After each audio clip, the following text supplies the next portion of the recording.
casa del expresidente Donald Trump. Hay que revisar qué tienen esas cajas. No, pero yo no te entiendo a ti, porque si se necesita, si hay que buscar, esa persona, independientemente de lo que sea, se le ha pedido varias veces que acuda a la justicia y no ha ido, Oscar. Bueno, mira.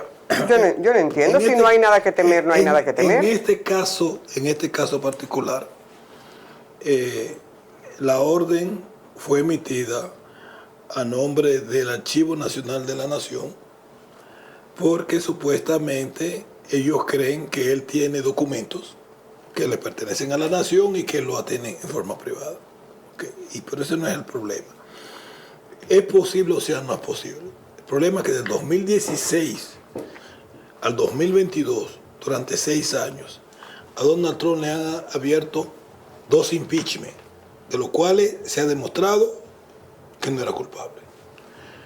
Bueno, pero en este caso es lo propio, hay que esperar que la justicia diga lo que tiene que decir. Es decir, yo entiendo que es una situación especial porque estamos... No es una situación que estamos especial. Al umbral de un proceso eleccionario y eso posiblemente es lo que tú ves. Es que no es una situación especial. Tú recuerdas en la historia de los Estados Unidos un caso parecido con un expresidente. No. Ok. Vete a la biblioteca de cosas de Kennedy, de todos los expresidentes. Usted va a encontrar con un montón de cosas, con un montón de documentos que nosotros podremos argumentar que son parte del Archivo Nacional de la Nación. Ya. Un presidente que se le ha abierto como 14 casos, un presidente que se le ha hecho 2 impeachment, un presidente que se le está acusando de la revuelta en Costa. El más investigado. El más investigado de la bolita del mundo. El más investigado. Y hasta el día de hoy tú te preguntas, pero ven acá, ¿es esto realmente necesario? ¿Es esto una casa política? ¿Es esto necesario? Porque todo lo que está diciendo hay que hacer, o sea, crear de Donald Trump un monstruo que vaya a justificar todo lo que se quiera hacer en este país. Bueno. Porque yo te voy a decir lo siguiente: independientemente de lo que nosotros querramos, el país tiene que estar por encima de la persona. Claro que sí. Y eso da la percepción de que Donald Trump es un perseguido político. Y eso divide al país. Bueno, por otra parte, yéndonos hacia la República Dominicana, nosotros estábamos hablando en el día de ayer qué pasaba, cómo iba el proceso de rescate de los dos dominicanos, un dominicano y un nacional colombiano que estaban, lamentablemente estaban enterrados en una de las minas. Y hay júbilo, justamente casi terminando nosotros el programa del día de ayer de Levántate New York, hubo la extracción exitosa de Gregory Alexander Méndez, es el dominicano Torres, y Carlos Yepes Ospina, quien es el nacional colombiano, y que fueron rescatados justamente en el día de ayer en la mina en el Cerro de Maimón, en la provincia Monseñor Noel. Estuvo ahí presente, ahí lo estamos viendo las imágenes de algarabía, de júbilo, cuando se rescataron estos 2 hombres. El presidente de la República estuvo ahí, incluso, señores, hasta hizo un Padre Nuestro. El presidente... Yo le dije a ustedes algo ayer, ustedes deben recordar que esa actividad, ese evento, lo iban a convertir en un asunto politiquero. No, ciertamente. Y eso ha pasado. Y dije, me fui más lejos, que iban a otorgarle posiblemente una vivienda. Al muchacho. Yo me enteré, fuente fidedigna, todavía no se ha hecho, pero no dude usted, como Enrique vivía en condiciones pésimas, o vive. No vive. Entonces vive. De eso se trata, porque ya... Y tiene una niña, perdón, Francis, el dominicano, tiene una niña incluso que creo que la mamá murió, o no, está separado de la mamá, y él es que se ha hecho cargo. Eso también es un indicio para que se sea mucho más solidario con este joven. Sí, siento y veo que actos como estos vienen a propósito, salen a colación, y ese enfoque que el presidente le ha dado, el presidente de la República, parece que era la pandemia que había arropado a la República Dominicana u otra pandemia, y entonces él salió bien de esa pandemia y hay que celebrar. Ok, yo entiendo que hay que celebrar el hecho de que hayan sacado a estos 2 personajes y han salido bien.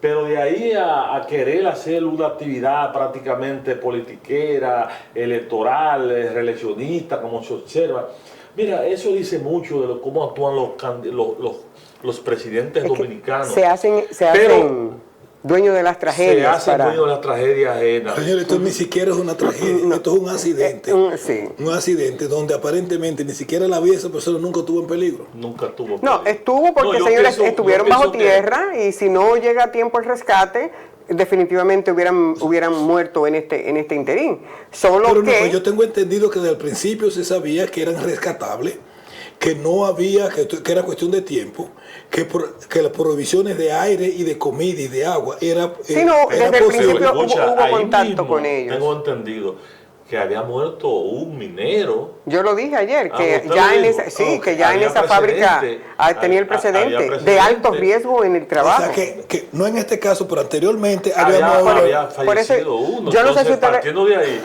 ajá. Yo no sé si ustedes cualquier recuerdan. cosa podía suceder si no llegaba a esa Claro. Yo no sé si ustedes recuerdan que ayer justamente dije que, bueno, ok, ciertamente a partir de ahora las autoridades, qué bueno que están vivos estas personas, pero que había el antecedente de que otros accidentes ya han pasado en esta misma mina y ha costado. No, porque no eran mediáticos. Pero yo estoy de acuerdo en la tesitura que plantea Francis, porque, señores, lo no visto. Esto es increíble. El ministro de Salud Pública, el doctor Daniel Rivera, recibió en el hospital Ramón de Lara a estos dos hombres, este joven dominicano y el joven de nacionalidad cubana. Los recibieron en el hospital Ramón de Lara. No es que esté mal, es como se quiere usar. Porque el secretario de Salud Pública no va a ningún lado, por lo menos que yo sepa. Bueno, es que fíjate lo siguiente. Y si ya estaba el 911 brindándole la asistencia, las personas, los dos hombres estaban estables, porque se vieron estables y se vieron conversando y todo. Entonces, no veo, pero yo veo eso no se queda ahí. Va por donde tú vas. Eso no se queda ahí. Bueno. Esperen, porque hay un trasfondo. Escúchame, Oscar, yo sé que tú quieres poner, pero hay un trasfondo en esto. El propio Abinader fue el que anunció o destituyó a Roberto Furcal, ¿verdad? Lo que se está hablando, o de lo que se está hablando en República Dominicana es de lo que está pasando en educación, porque por algo lo destituyó a Furcal, Luis Abinader. Que pidió en la Cámara de Cuentas que le auditen su gestión. Cómo anda la cosa. Ellos saben de antemano que ese hecho, la institución de Roberto Furcal, ha afectado la credibilidad del gobierno y sobre todo la credibilidad de ellos como políticos, y ha trascendido, han opinado todos los sectores, tanto empresarios, tanto políticos, y que eso es lo que está en el tapete, al extremo que Roberto Furcal ha tenido que comenzar a hacer una serie de periplos, yendo en primer lugar a la Cámara de Cuentas, ¿verdad? Sí, fue la Cámara de Cuentas. Para que ellos hagan una auditoría. Ahora hagan una auditoría sobre sus acciones, posibles acciones de su mandato. Y además de eso, ahora dice que va para la pesca, para la Procuraduría General de la... ¿Cómo se dice? Procuraduría General del Ministerio Público. Ajá. Sí, que va para ahí también a pedirle que ellos comiencen a investigar. Que da pena y vergüenza que sea él el que vaya, el incumbente, y no que ellos hayan ido. Entonces, como esto ha creado todo un maremoto, como dirían otros, ellos ahora se han enfocado en este asunto que pudo haber sido una tragedia, desde luego, pero que no es tan rimbombante como para querer ahora tapar, porque de eso se trata. Una noticia que tumbe otra. Que tumbe otra, porque eso es lo que está generando. Entonces, Furcal, usted me excusa que le diga así, pero es un charlatán. ¿Tú sabes por qué es un charlatán? Porque en principio, cuando él asumió la educación, muchos sectores, incluyendo amigos de ellos, Vinicito decía que le dijo, a una auditoría para evitar cuestionamiento luego. Él no la hizo. Entonces ahora no me puede venir a decirle ahora que todo lo que pasó ahí era porque el otro gobierno lo dejó, porque él no fue capaz de hacer la auditoría. Mire, señores, lo que está pasando en educación... Pero las auditorías no son obligatorias por ley. Debe ser, pero como Debe tenemos, ser, se maneja- tenemos le voy a dar una, un dato, Niurka. tenemos una Cámara de Cuentas casi infuncional y también otra instancia que forma parte de planificación, que no recuerdo ahora el nombre, pero que tiene que ver para hacer las auditorías, que son de instituciones del Estado. Ahora mismo no me viene el nombre a la memoria, pero también ellos deben hacer Deben, una auditoría, sí, incluso sí. el incumbente está en la potestad, como tú Así señalas, es, así es. de pedir que se le haga una auditoría, Sí. que eso salió a relucir y nos hicimos eco de eso cuando se encontró en un local lleno de libros, de que hasta abajo, mochilas, sí, ahí que está el zapatos, asunto. uniformes, que dijimos, oye, pero eso fue año y pico ya de gestión. Yo digo, ¿cómo es posible que una entidad o que un incumbente asuma una institución y no sea capaz de saber con qué cuenta? Porque entonces, si tú no sabes con qué cuentas, ¿cómo tú vas a accionar? ¿Cómo vas a mejorar lo que se ha hecho? ¿O cómo, por qué no, darle continuidad a cosas que se han hecho y que han dado resultados? Porque eso es parte de la gestión gubernamental. La continuidad es un concepto que tenemos nosotros que interiorizar. Lógicamente, aquellas cosas que están bien y que han dado efectividad a la sociedad. No la continuidad, porque si damos continuidad en el asunto, por ejemplo, de la corrupción, que no erradicamos eso en modo alguno, los hechos están ahí. Que desde el principio, ahí, como decía nuestro invitado del día de ayer, hay cerca de 18 incumbentes y que hasta el día de hoy solo los han cesado en las funciones, sin ni siquiera cancelarlo. En este caso de Fulcar fue la excepción, pero los demás están cesantes para cuando esto se enfríe, entonces reponerlos, ya sea en esta institución o en otra institución, que eso es lo de menos, porque eso con un decreto tiene. Ese es el problema. Hemos dado continuidad a lo que entendemos que es importante para lo interno de los partidos. Lamentablemente, en este proceso de cambio hay problemas. Hay una cosa que yo no entiendo, y perdón mi ignorancia. Este gobierno actual llega al poder basado básicamente en un reclamo básico. Cambio y basado en la corrupción. Transparencia.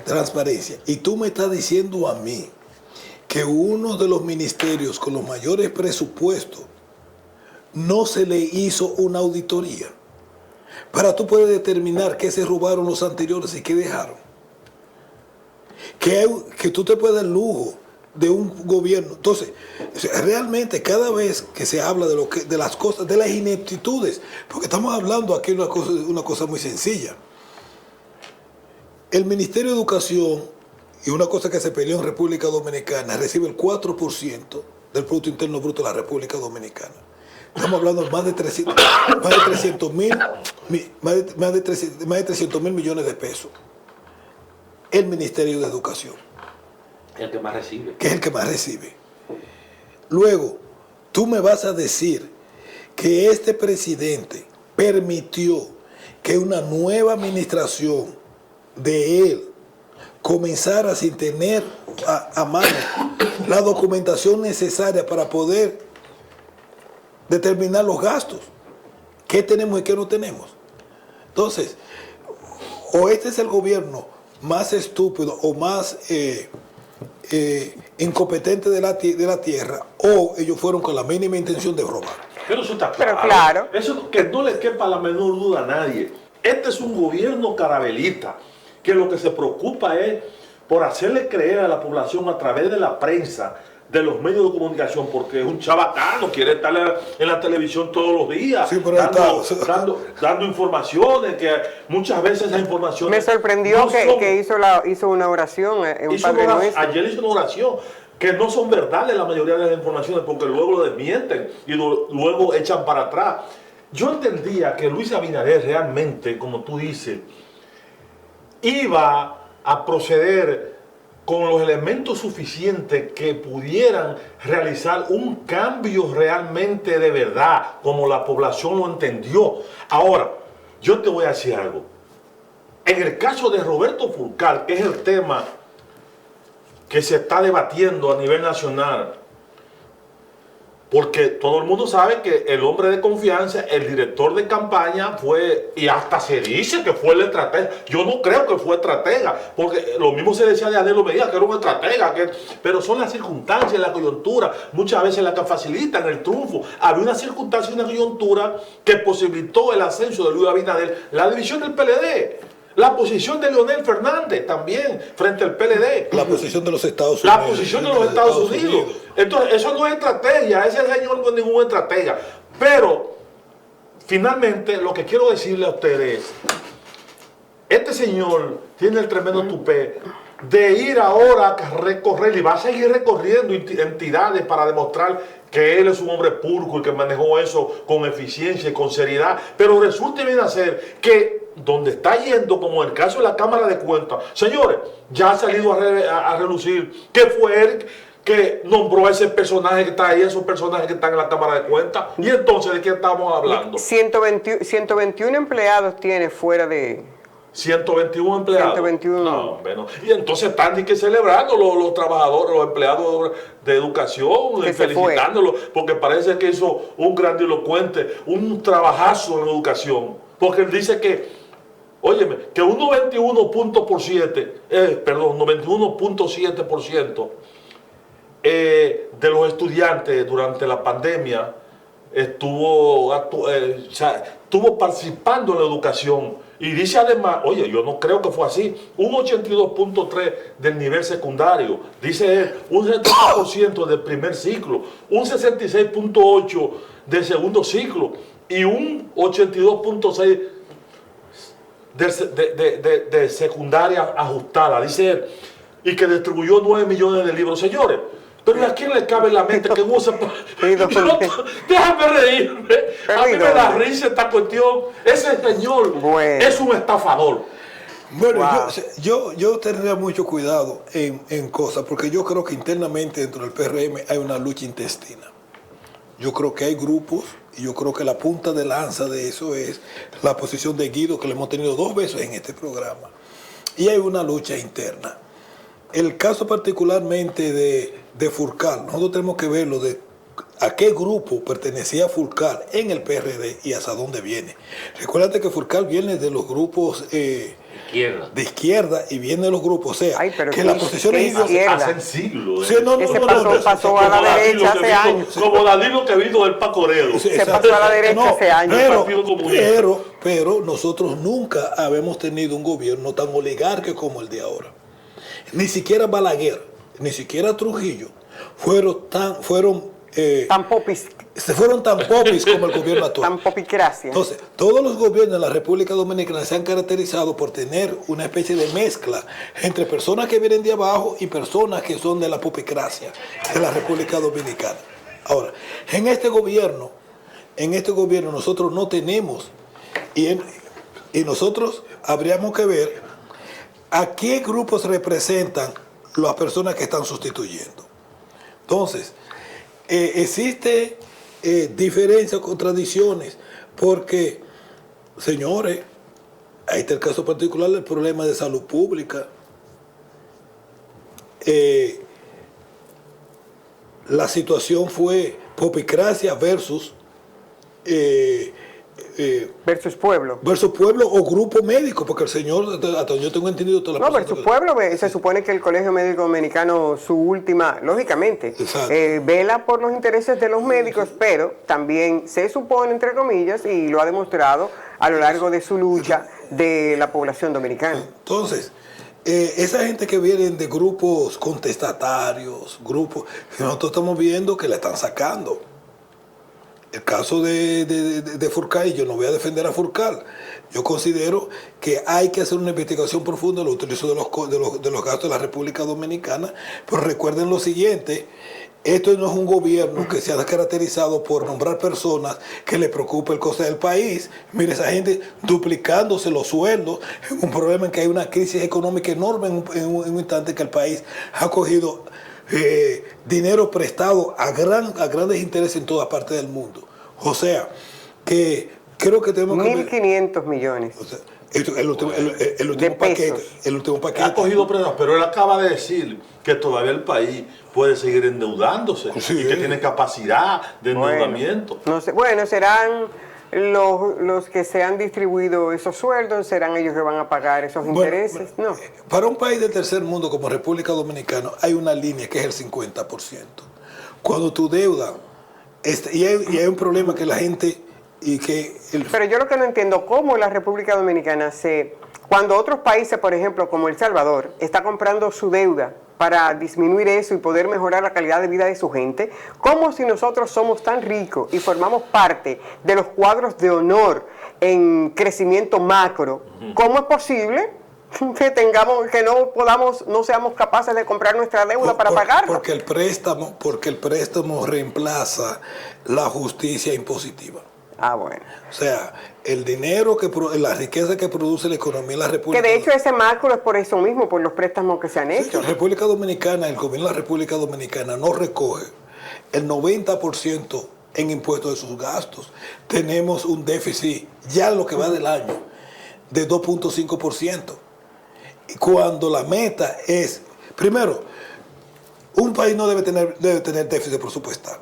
Ya vamos por 2.5% de lo que va de año, que es más que lo que hubo el año pasado y que es un récord en términos de la República Dominicana. O sea, nosotros nos estamos endeudando a una rapidez acelerante en momentos en que lo peor que puede hacer un país es acelerarse porque el dinero está muy caro en el mercado internacional. Entonces, cuando un país pasa el 50%... Y que no se sabe ahora cuál va a ser realmente la moneda. Entonces, cuando un país pasa el 50% de su deuda versus su Producto Interno Bruto, se considera que estamos en grandes peligros. Y cuando la gente dice, no, que Estados Unidos tiene un 120%, eso es los Estados Unidos, la capacidad crediticia de los Estados Unidos o de Japón, no es la de República Dominicana. Claro que no. Bueno, y eso que no se le ha permitido, Niurka, al presidente Luis Abinader, que es lo que quiere, realizar su reforma tributaria, o sea, la reforma que él ha querido desde el principio. O sea, no se le ha permitido realizar una pero yo creo que porque se ve maldad en esa reforma tributaria. Porque, por ejemplo, mira, en el caso de Petro. Petro lo primero que hizo fue, lo dijo en su discurso, lo asumió en su discurso, e inmediatamente al día siguiente, el lunes, sometió el anteproyecto para esa reforma tributaria. La carga de esa reforma la iban a pagar ¿quiénes? Por eso te digo que los que más pueden, los que más pueden, por eso digo que hay maldad en la nuestra, por eso la gente le recela. Es que en República Dominicana no son reformas tributarias, son incrementos de impuestos. Para un grupo. Al consumo, no, incrementos para todo el mundo. Porque el problema de, por ejemplo, este es el caso de Petro. Petro dice, nosotros le vamos a aumentar el impuesto a las personas que ganan más de tanto. Claro. Entonces, eso es un impuesto al ingreso, que es un impuesto progresivo. Pero cuando tú dices, yo quiero más cuarto, yo le voy a aumentar el impuesto al plátano.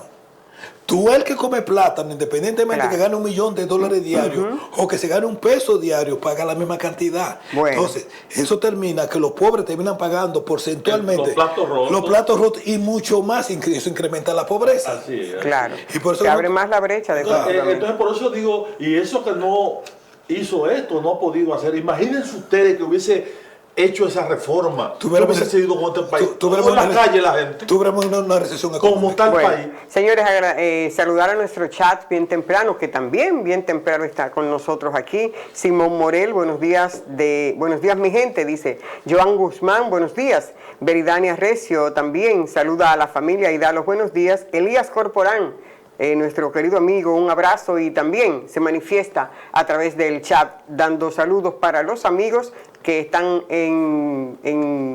conectados con el espacio Levántate New York y para los muchachos aquí. Inmediatamente, señores, en ese sentido vamos a tener cómo anda el mundo, porque estamos en días muy convulsos en el que estas fichas de ajedrez, que a veces uno no entiende qué es lo que está pasando, por eso está Oscar con nosotros, está Francis, para que podamos un poquito, junto con los amigos y las amigas, entender cuál es la panorámica en términos internacionales de lo que está pasando con el mundo. Por ejemplo, estos asuntos de la inflación. ¿Es solamente la República Dominicana? ¿Es solamente Estados Unidos? ¿O es que el mundo como que está en esa tesitura? Veamos, porque hay cambios, el cambio sustancioso de Colombia, por ejemplo. Pero vamos a ver el resumen que preparó el equipo de edición de Levántate New York, y vamos entonces con Rafael Díaz y Hacienda del Mundo. Veamos. El gobierno del presidente estadounidense Joe Biden anunció que pondrá fin de forma rápida y ordenada a la política que obliga a los solicitantes de asilo a esperar en México a que la justicia resuelva sus casos. Más de 3.000 civiles han sido evacuados en las últimas semanas de Donetsk, región en el este de Ucrania asolada por la ofensiva militar rusa, anunciaron las autoridades ucranianas. 2 mineros fueron rescatados ayer martes en República Dominicana tras permanecer 10 días atrapados en un yacimiento de cobre y zinc, sin aparentes heridas, informó la empresa. Bomberos y helicópteros que buscaban ayer martes abrirse caminos hacia los tanques de combustibles que arden en Matanzas, en el oeste de Cuba, para poder aplicar espuma y controlar el siniestro que desde el viernes ha dejado un muerto y 14 desaparecidos. En Kentucky, donde devastadoras inundaciones dejaron al menos 37 muertos, el presidente Joe Biden prometió reconstruir la vida de los damnificados, un mensaje de optimismo que espera transmitir a un Estados Unidos dividido cuando faltan 3 meses para las cruciales elecciones de mitad de mandato. El mes pasado fue uno de los más cálidos jamás registrados en el mundo, dijo ayer la Organización Meteorológica Mundial, agencia especializada de la ONU con sede en Ginebra. Miles de seguidores del presidente Nicolás Maduro marcharon ayer en Caracas en protesta a la retención en Argentina de un avión de carga de la bandera venezolana desde junio. Este ha sido el resumen de las internacionales. Desde Nueva York, Rafael Díaz les informó. Sí, señores, continuamos aquí, el espacio Levántate de New York. Bien temprano tenemos el primer contacto en este día.